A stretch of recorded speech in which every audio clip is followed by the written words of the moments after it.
The keycard for the wrong room fell out of his jacket at 11:47 p.m., the night before their wedding.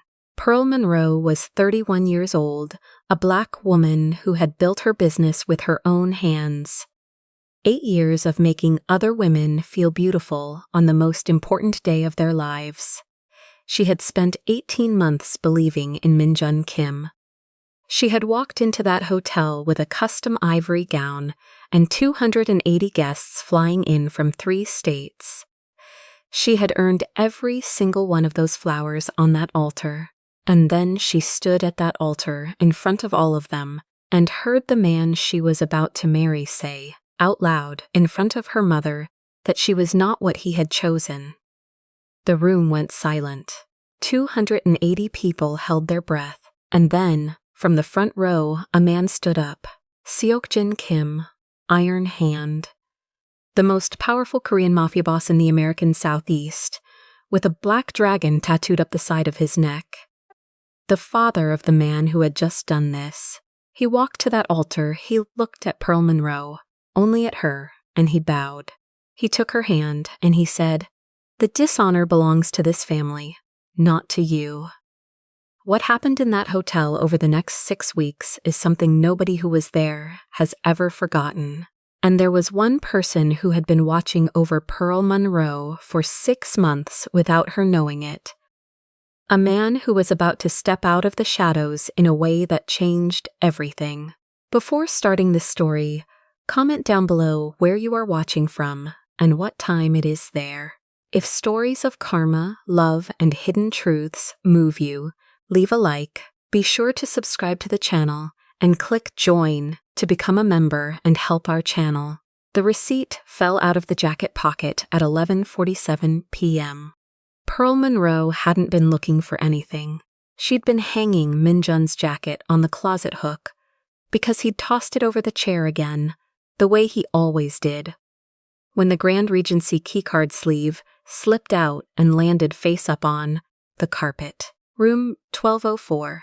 She and Min were in Suite 802. She knew the hotel well enough. 1204 was on the executive floor, the one Jjimjilbang Kim reserved for business guests. Pearl set the jacket down. She picked up the card sleeve. She read the room number a second time. She put on her shoes. The elevator opened onto the lobby level, where the bar was still lit and running at midnight. Pearl took the stairs to the mezzanine landing instead, the one with the iron railing that looked down over the booths. She stood there in her silk pajamas and her flat shoes and found the corner booth in 12 seconds. Min Kim had his hand over Diane Hartley's on the table. His head was tilted toward hers, close. Diane's blonde hair caught the bar light and held it. She was laughing at something, a small laugh, private, the kind that meant this wasn't new.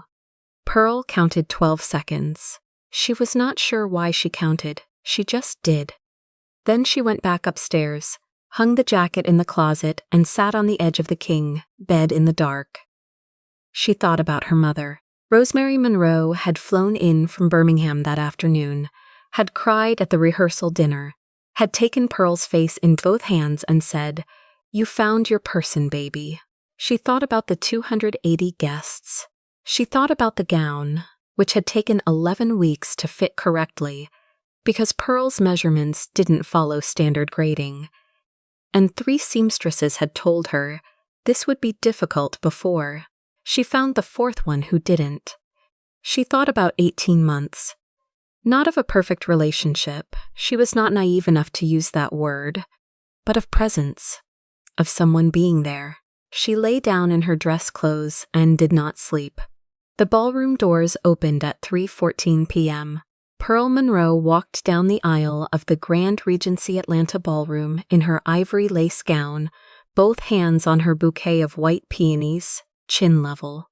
Her silk, pressed hair was pinned at the left temple with a pearl clip. Her heels were steady on the marble. 280 people rose to their feet. She looked straight ahead, not at Min, at the arch of white flowers at the altar's center, because she had learned in 31 years that the way to walk toward something you are afraid of is to pick a fixed point past it and keep your eyes there. She reached the altar.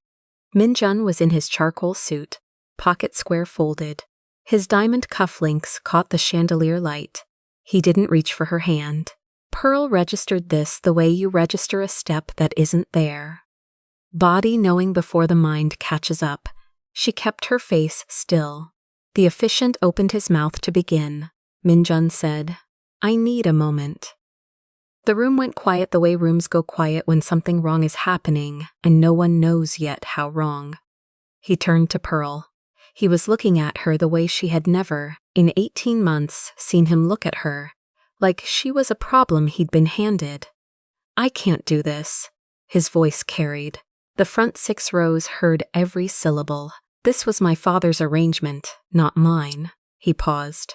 And then, because he was 28 years old and had never once been asked to account for himself, "This isn't what I pictured for my life." His hand gestured, a short, downward motion, vague and devastating, toward her body. "This isn't what I chose." The ballroom did not breathe.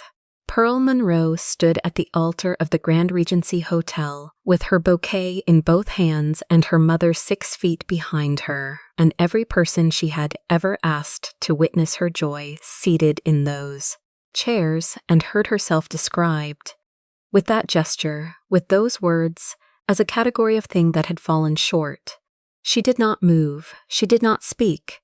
She held her bouquet, and she stood very still, and she felt distantly the way you feel a cold that has been coming for days finally arrive.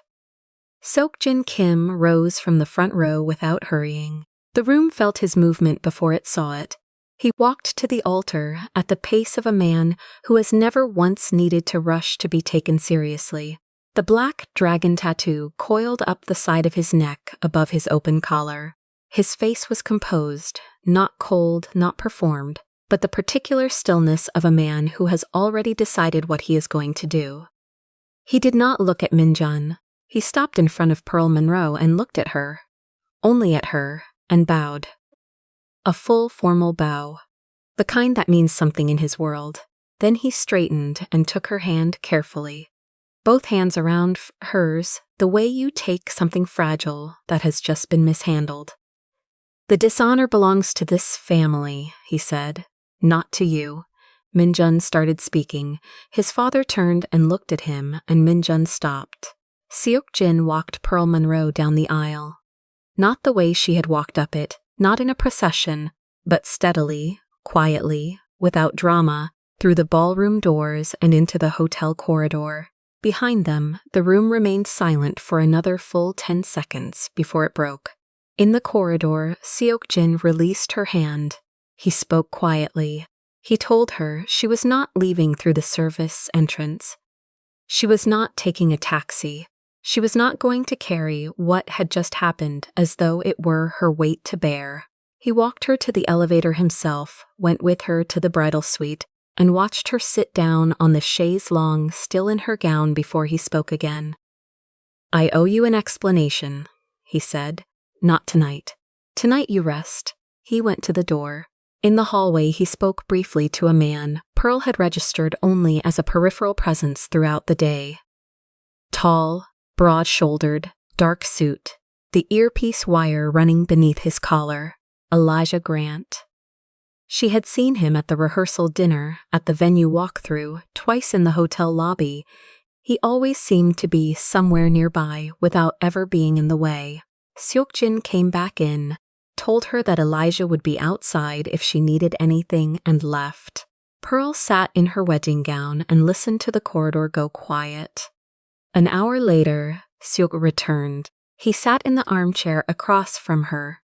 She was still on the chaise, shoes off now, bouquet abandoned on the side table, and told her what she should have known before the engagement. Minjun had been with Diane Hartley for 14 months. The relationship had started 6 months before Minjun proposed to Pearl. The proposal, the arrangement, the business alliance behind it. All of it had been Seokjin's structure, designed to stabilize a son who had never once stabilized himself. Pearl had been chosen specifically because Seok-jin had watched her build her business from nothing and recognized what that required: discipline, patience, the willingness to absorb difficulty without breaking. "I chose you," Seok-jin said, "because I believed you were the kind of person this family needed." That assessment did not change today. Pearl looked at her hands in her lap. "And 6 months ago," he continued, "when I began to believe that Min-jun intended to behave dishonorably, I assigned someone I trust to watch over your safety, not as a formality, because I trusted his judgment, and because I wanted someone with a code of honor standing close to you." Pearl went still. "Elijah," she said. Seok-jin nodded. 6 months. She thought about it. She thought about the elevator in her studio building where she'd arrived with both arms full of sample boxes, and someone had held the door open without being asked, and she'd said, "Thank you," without really looking up. She thought about the rehearsal dinner, the standing at the back of the room with a coffee, watching the entrance. She thought about the lobby 2 weeks ago, her pearl earring, the clasp broken, bouncing away across the marble, and a hand appearing at floor level, picking it up, handing it back without comment. She had been registering him the entire time without letting herself know she was doing it. "He reported what he saw last night," Seok-jin said. "The bar, your fiancé and the woman." Pearl nodded once. She had already known, but knowing Elijah, had seen it too. Had stood in that hotel lobby, knowing what Pearl's morning was going to look like, standing outside her door today while she walked down that aisle, made something shift in her chest that she couldn't name yet. Seok-jin stood. "Rest tonight. We'll address the rest tomorrow." He left. She sat in the quiet and looked at the bouquet of white peonies on the table until the petals blurred. The video went live at 6:18 p.m. Pearl didn't find out until her maid of honor called at 7:45. Voice careful the way voices get. When someone is about to tell you something, they wish they didn't have to. The clip was 42 seconds. It started with Min-jun's first sentence, "I can't do this," and ended just after his hand gesture. It cut before Seok-jin rose. It had 40,000 shares before Pearl's phone battery died. She plugged the phone in and watched the number climb. Monroe Bridal Beauty's voicemail was full. The studio's Instagram had 3,000 new followers and 800 new comments, and Pearl didn't read any of them. Her cousin Tanya had already texted 12 times. Her best friend, Cleo, had called from Los Angeles and left a voicemail that started with "Baby, I saw it," and broke in the middle. Pearl took off the wedding gown herself. She hung it carefully on the door hook, smoothed the skirt out by habit, and changed into jeans and a silk top. She braided her hair loosely over one shoulder. She picked up her shoes. She thought about the women who came into her studio after years of being told their bodies were too much or not enough, and how she had stood in her own space and told each of them, "You are exactly right, exactly as you are." She had built 8 years of a business on that promise. She had believed it about everyone, except, it turned out, herself.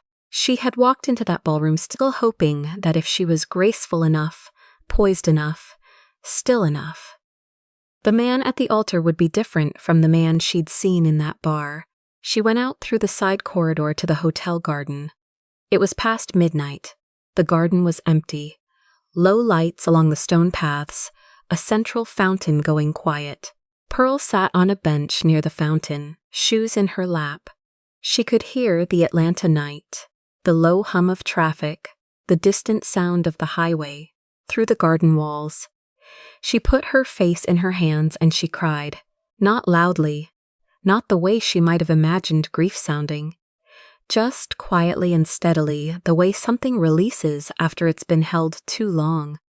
She cried for the woman who had sat on a dark bed at midnight and still decided to walk down that aisle. She cried for her mother in the second row. She cried for the 8 years that had built Monroe bridal beauty, and the 18 months that had made her believe someone finally saw it as clearly as she did. She was still crying when she heard footsteps on the stone path. Not hurried, not hesitant, just steady. Elijah Grant sat down on the bench, not close, not far. He left space the way a person leaves space when they've thought about it. He didn't say anything immediately. He looked at the fountain and let the silence be what it was. Pearl didn't move her hands from her face. She finished crying on her own terms. When she looked up, he was still watching the fountain. He glanced at her once, then back. He was at the bar at 11:53 last night, Elijah said. I saw them when I did my last walk of the lobby. I called Mr. Kim at midnight. Pearl absorbed this. You knew, she said. Yes. And you stood outside my door all day. Yes. She looked at her shoes in her lap. Why are you here now? He didn't send you. Elijah was quiet for a moment. No. Then why? He turned toward her, not angled away, not performing casualness, but fully. He said, 3 months ago, you were at the Ashford venue for the walkthrough. You were talking to the florist about the ceremony arch, and she made a joke about something. I didn't hear what, and you laughed. He paused. Like you didn't know anyone was watching, just laughed. Pearl looked at him. I've been doing this work for 10 years, he said. I know how to be neutral.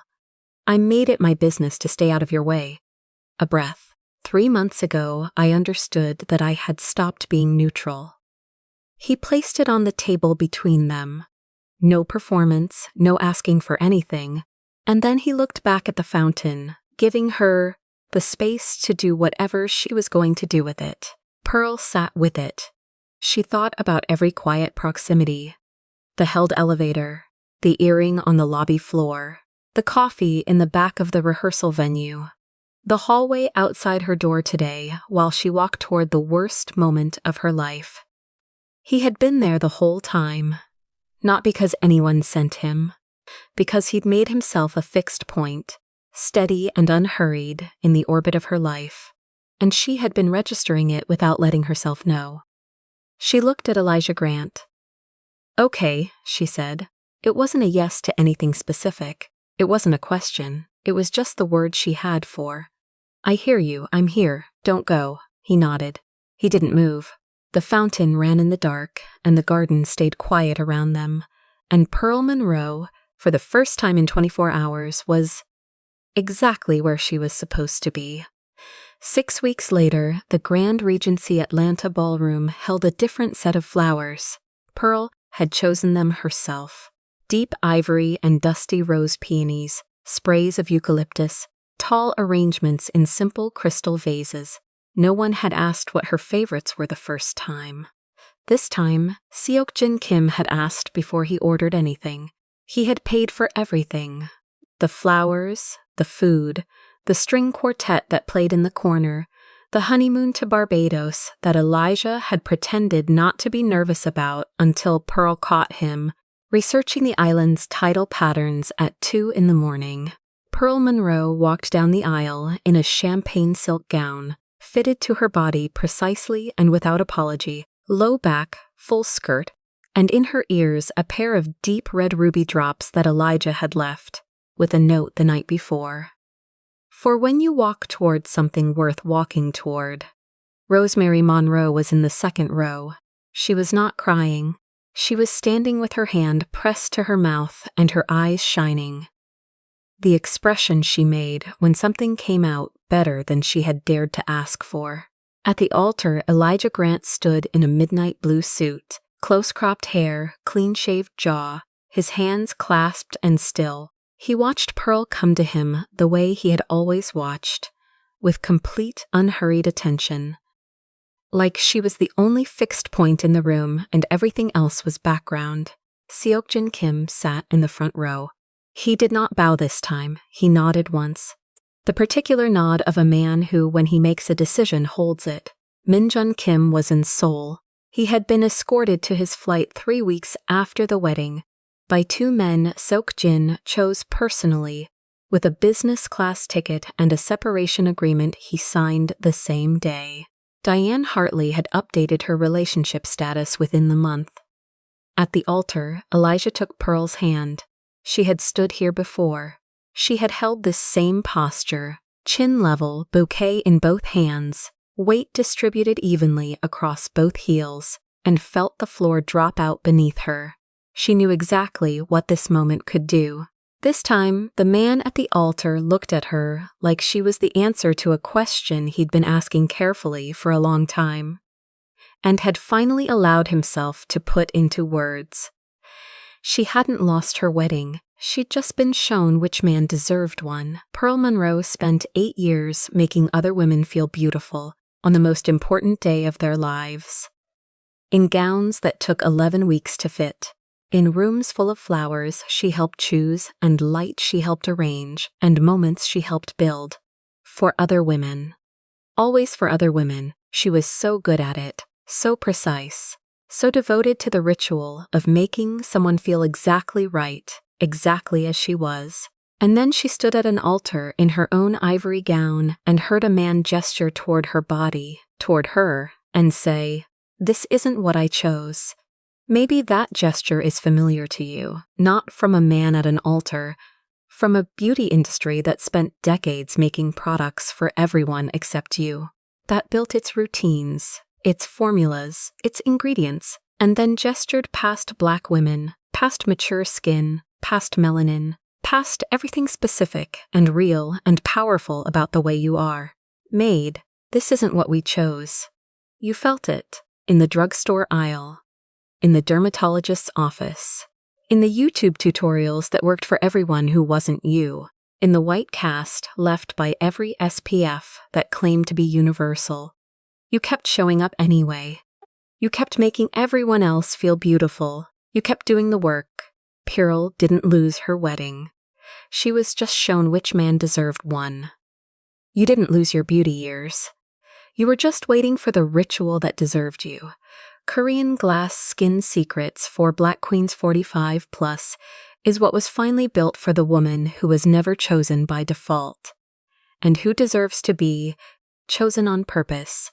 A complete K-beauty system rooted in the science of melanin-rich mature skin, AM and PM routines that work with your biology, not against it. The 15 Korean star ingredients that actually perform for your skin. Glass hair rituals for type 4 hair. A Jjimjilbang Spa experience in your own bathroom. 12 botanical teas that glow you from the inside out. Elijah left a note with deep red ruby drops the night before their wedding. For when you walk towards something worth walking toward, scan the QR code on your screen, or find the link in the description, or check the pinned comment. This is worth walking toward. If this story moved you, stop for a moment and reflect. Have you ever walked toward something you already knew was wrong? Because turning back felt like admitting you had never deserved better? Have you ever been the person who was quietly there for someone long before they were ready to see you? Tell us your experiences and feelings in the comments. We read them all. And if you believe in stories about dignity, loyalty, and love that finds you when you stop looking in the wrong direction, leave a like, be sure to subscribe to the channel, and click join to become a part of our community and help the channel.